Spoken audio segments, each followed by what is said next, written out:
तो हावड़ा में केंद्रीय मंत्री सुकान मजूमदार की भी तस्वीरें आप देख रहे थे। वो पहुंचे शोभा यात्रा में, उन्होंने हिस्सा लिया और क्या कुछ कहा सुनिए।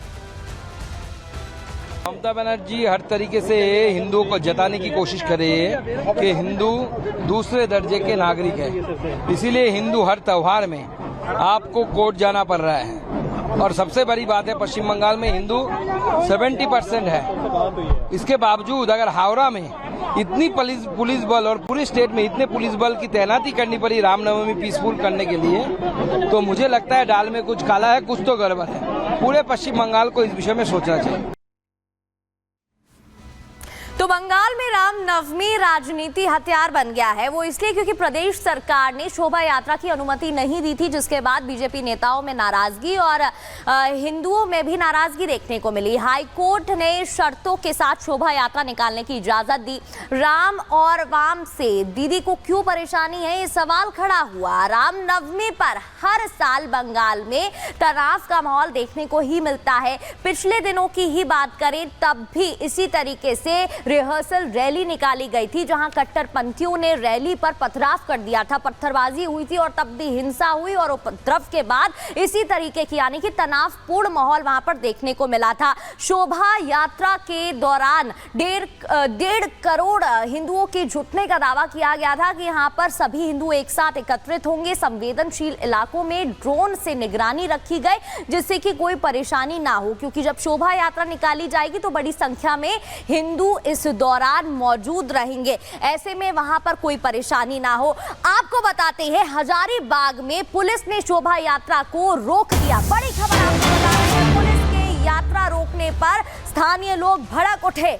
हजारीबाग में पुलिस ने शोभा यात्रा को रोक दिया, उसके बाद लोगों में नाराजगी देखने को मिली। रोकने पर लोग भड़क गए। स्थानीय लोग महुदी गांव में रामनवमी जुलूस निकालने पर नाराजगी जताते दिखाई दिए। ये तस्वीरें आप देख रहे हैं। दरअसल शोभा यात्रा निकाली जा रही थी और हजारीबाग खास तौर पर वो जगह जहां पर हर साल धूमधाम से शोभा यात्रा निकाली जाती है। महुदी गांव में रामनवमी के त्योहार पर ये यात्रा रोक दी जाती है, जिसके बाद लोगों में नाराजगी देखने को मिलती है। लोग गुस्सा जताते हुए नारेबाजी करते हैं और भड़क जाते हैं।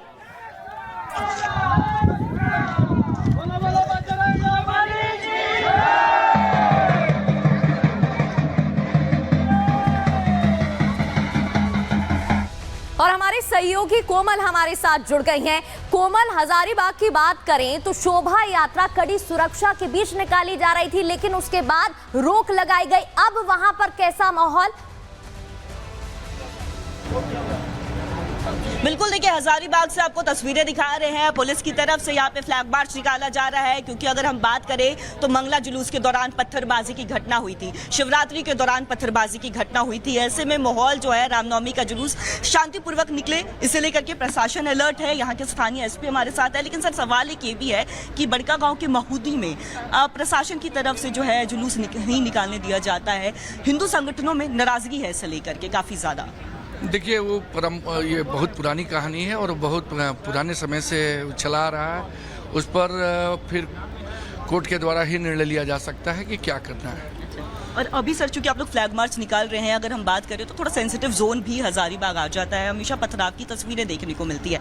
क्या लग रहा है इस बार शांतिपूर्वक जो है रामनवमी का त्यौहार होगा? बिल्कुल, अभी आप देख रहे हैं कि अभी रामनवमी का जुलूस हमारे ग्रामीण क्षेत्रों में चल रहा है। बिल्कुल शांतिपूर्वक चल रहा है, सभी जगह शांतिपूर्वक है।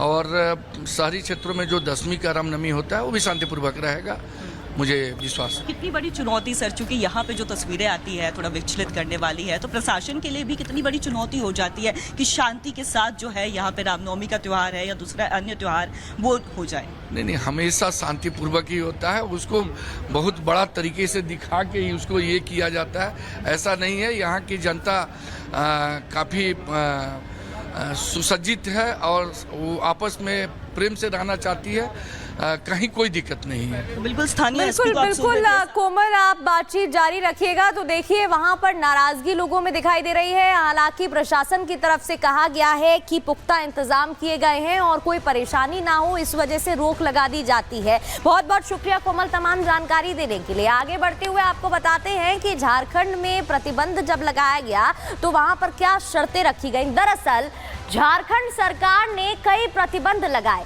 शोर बहाना क्या वोट बैंक निशाना? ये सवाल इसलिए क्योंकि झारखंड में बाइक रैलियों पर पूरी तरह से रोक लगा दी गई। इसके अलावा वहां पर शोभा यात्रा में डीजे बजाने पर भी रोक लगा दी गई कि आप डीजे नहीं बजा सकते हैं। जरूरी होने पर बंद होंगे म्यूजिक सिस्टम, ये भी कह दिया गया है। गैर लाइसेंसी अखाड़ों पर निगरानी रखी जाएगी, कोई परेशानी ना हो, नजर लगातार रहेगी। शोभा यात्रा का भौतिक सत्यापन का आदेश भी दिया गया। शोभा यात्रा में आपत्तिजनक गानों पर रोक लगाई गई, डीजे नहीं बजा सकते कहा गया। घर लौटने वालों की सुरक्षा के आदेश दिए गए, चप्पे चप्पे पर निगरानी रखने की बात कही गई। झारखंड में बाइक पर रैली नहीं निकाल सकते ये भी कहा गया और हर जगह पुलिस प्रशासन की तैनाती रहेगी, ये भी आदेश दे दिए गए। दरअसल झारखंड सरकार ने प्रतिबंध लगाए, जिसके बाद लोगों में नाराजगी भी देखने को मिली और सवाल उठा कि क्या वोट बैंक निशाना है और इस वजह से इस तरीके के आदेश दिए गए। आपको इसी से जुड़ी एक रिपोर्ट दिखाते हैं।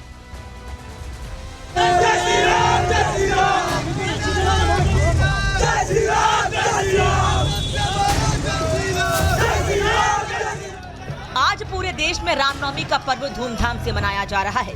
शहर शहर राम भक्त शोभा यात्रा निकाल रहे हैं। जिस पश्चिम बंगाल में बांग्लादेशी घुसपैठियों की मनमानी का आरोप लगता है, वहां की सड़कें आज भगवा रंग में रंगी नजर आई। बीजेपी ने आज अपने स्थापना दिवस के मौके पर हावड़ा, कोलकाता, नंदीग्राम और हुगली में शोभा यात्रा के जरिए शक्ति प्रदर्शन किया। अलग अलग जिलों में बीजेपी के नेताओं ने शोभा यात्राओं की कमान संभाली और पूरा बंगाल जय श्री राम के नारों से गूंज उठा। जय श्री राम, जय श्री राम। पश्चिम बंगाल के मुख्यमंत्री अक्सर राम और वाम जैसे शब्दों का इस्तेमाल करके अपनी हिंदू विरोधी सोच जाहिर करती हैं। जब पूरे विश्व के लोग रामलला के दर्शनों के लिए पहुंच रहे थे, तब दीदी ने राजनीतिक लाभ के लिए राम मंदिर से दूरी बना ली थी। ईद के मौके पर वो भाईचारे का नारा तो देती हैं, लेकिन रामनवमी पर शोभा यात्रा की परमिशन नहीं देती। ऐसे में इस बार हिंदुओं को हाईकोर्ट जाना पड़ा। रामनवमी के मौके पर शुभेंदु अधिकारी ने हिंदुत्व का बड़ा दांव चल दिया है। नंदीग्राम के सोनाचूरा गांव की जिस धरती पर सरकारी गोली से 7 लोगों की मौत हो गई थी, उसी धरती पर राम मंदिर की नींव रख दी गई है। मंदिर शिलान्यास कार्यक्रम के दौरान शुभेंदु अधिकारी ने ममता सरकार पर जमकर हमला बोला। राम भक्त के ऊपर, हिंदू के ऊपर अत्याचार कर रहा है। इसका खिलाफ इस बार हिंदू अपना ताकत दिखाने के लिए रामनवमी का त्योहार में घर से निकाल के सड़क में आया। रामनवमी के दिन बीजेपी की महिला नेता भी दीदी के खिलाफ हुंकार भरती नजर आई। लोकेट चटर्जी समेत कई महिला नेत्रियां बाइक रैली में शामिल हुई। केंद्रीय मंत्री सुकांत मजूमदार ने तो टीएमसी और वाम दलों से भी शोभा यात्रा में शामिल होने की अपील की। लेकिन राम तो सबके हैं, हम तो बोलते हैं राम सबके हैं, सब सारी पार्टियां, यहाँ तक कि सीपीएम को भी रामनवमी में जुलूस में चलना चाहिए। कौन मना कर रहा है? करना चाहिए। तृणमूल भी करे, कौन मना कर रहा है? बीजेपी के इस शक्ति प्रदर्शन का असर टीएमसी पर दिखने लगा है। जिस सरकार ने पहले शोभा यात्राओं की परमिशन नहीं दी थी, उसी के नेता अब रामनवमी की शोभा यात्राओं में शामिल हो रहे हैं। हिंदुओं का एक होना शायद ममता सरकार को डरा रहा है, तभी तो टीएमसी अब सॉफ्ट हिंदुओं की राह पकड़ रही है। हम लोगों को तो इनविटेशन मिला ईद मिलन में, सिमुई खाने में, तो धर्म है मुस्लिम का, लेकिन फेस्टिवल में हम लोग सब शामिल है उनमें। आज रामनवमी में यहाँ पर धर्म का बात अलग है, पूजा अलग है। बीजेपी का जो हिंदुत्व है वो डिवीजन का डिस्टॉर्टेड हिंदुत्व है। बंगाल जैसा हाल झारखंड में भी नजर आ रहा है। वोट बैंक की राजनीति हावी है। पिछले दिनों हजारीबाग में 1 महीने के अंतर में 2 बार हिंदुओं पर हमले हुए, लेकिन एक्शन के नाम पर फौरी कार्रवाई हुई। अब जब हिंदू रामनवमी का जश्न मना रहे हैं, तो सरकार की तरफ से कई पाबंदियां लगा दी गई हैं। झारखंड में बाइक रैलियों पर पूरी तरह से रोक लगा दी गई है। डीजे पर प्रतिबंध है। साथ ही ये निर्देश दिए गए हैं कि अगर जरूरत हो तो म्यूजिक सिस्टम भी बंद होंगे, यानी बिना सोरेन की पुलिस से पूछे राम भक्त राम के भजन भी नहीं बजा सकते। और ये सब सिर्फ एक खास वोट बैंक को ध्यान में रखकर किया जा रहा है। बंगाल हो या झारखंड, यहाँ राम का नाम लेने के लिए भी सरकार की अनुमति चाहिए। ऐसे में हिंदुओं को तय करना होगा कि राम के देश में राम भक्तों की सुनी जाएगी या विशेष वर्ग की। Bureau report, Republic Bharat.